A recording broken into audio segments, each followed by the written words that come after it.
Hello, I'd like to talk about new functionality in SOLIDWORKS 2025, which is the ability to import an STL file or an OBJ file or a 3MF file, basically a mesh file, bring it into SOLIDWORKS, and convert the mesh bodies into standard SOLIDWORKS Brep geometry. So when you import a mesh file, and in this case I imported an STL, all you get is a bunch of triangles and you get a body that you can select. And we can tell that this is a graphics body because the facet fins are in black. And so in order to convert this mesh file to a standard Brep file, the first thing we need to do is convert it to a SOLIDWORKS mesh Brep body. And now we can tell it's a SOLIDWORKS mesh Brep body because all of the facet fins are now highlighted in gray. But we have a problem. The problem is that this mesh Brep body contains only one face. And what we want to do is segment this mesh Brep body into logical faces. To give you an example what that means, this is very similar geometry created in SOLIDWORKS. When I convert it to mesh Brep, we can see that it remembers the faces that existed when it was a SOLIDWORKS standard Brep model. And these faces collect these facets into these logical segments.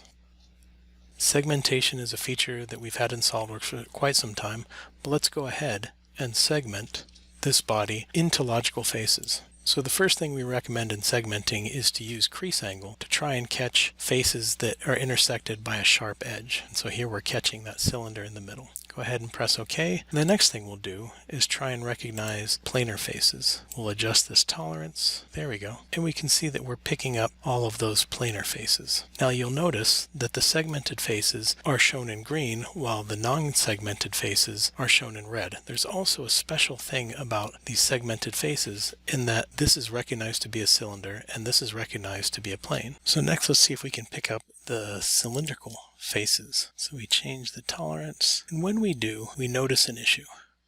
Here, those fillets that should be part of the spherical area are picked up to be, these facets. Here, these facets that should be part of the spherical area are picked up to be part of these cylinders. We can try changing the tolerance, or we can try using a new segmentation method, which is here. And this is called the facet shape segmentation method. And we can see that in this case, the facet shape segmentation method gives us that clean line between the cylinders and the spherical corners of that fillet. So now we have a fully segmented model where all the faces have been broken out as we expect, and they are recognized to be planes, cylinders, and spheres. So once we have a segmented mesh Brep model, we can come here to convert mesh to standard and convert this body to standard Brep geometry. And so this is the geometry that you would expect had you created this model in SOLIDWORKS. One small caveat is that this functionality works best, segmenting and converting to standard Brep works best with well-behaved mesh geometry. And so this is mesh geometry that is exported from a CAD program or mesh geometry exported from artistic modeling software. You may find that it'd be very challenging to convert a mesh to standard Brep, let's say for a mesh that is the output of a 3D scanner. We certainly aspire to be able to do that in the future and are working towards a high quality solution for that use case. Thank you for watching my video.